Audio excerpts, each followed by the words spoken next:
So this week we will start on circles. So the main thing that you have to take away, the first thing is that pi is equals to 3.14. Actually, it goes longer lah. If you type out your calculator, it will be 3.141592654. Okay, but what exactly does pi means? Okay, the main thing is basically, let's say if you have a circle, okay, you know how the formula to find a circumference of a circle will be pi times the diameter, right? So pi d. Okay, basically this part, which is your diameter, it circles around your circle. Okay, this length, it goes around your circle 3.14 times. So like that, 3 times. Okay, then this is your 0.14. Can you see? So 3 times and 0.14. That's why every time you find your circumference, you have to times this number. So this number is not just anyhow one. We always use this number to find a lot of things. You can find area, you can find circumference. Okay, then the second thing I want you to know is that let's compare these two circles.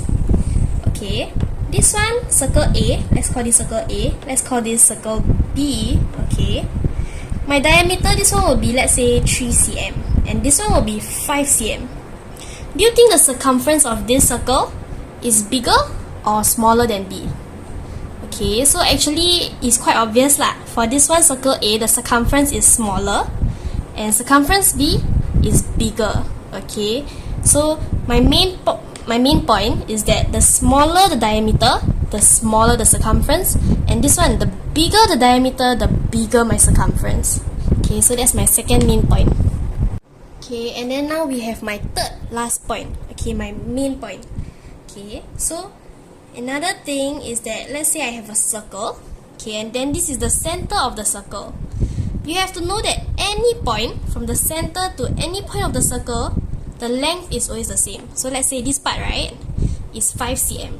Okay, then if I draw another arrow like that, this part is also 5 cm. It's always gonna be the same. Okay, so why do I need to know this? The important thing is, right, let's say later when you do other questions, right, then they ask you to find circumference of a quadrant, circumference of a semicircle. Okay, this is super important because you need to know what's this length, right? Okay, so like just now I already said, if this one, right, this part is 5 cm, this part is 5 cm. If I draw you a quadrant, okay, I tell you that this part is 3 cm. Okay, then what is this part?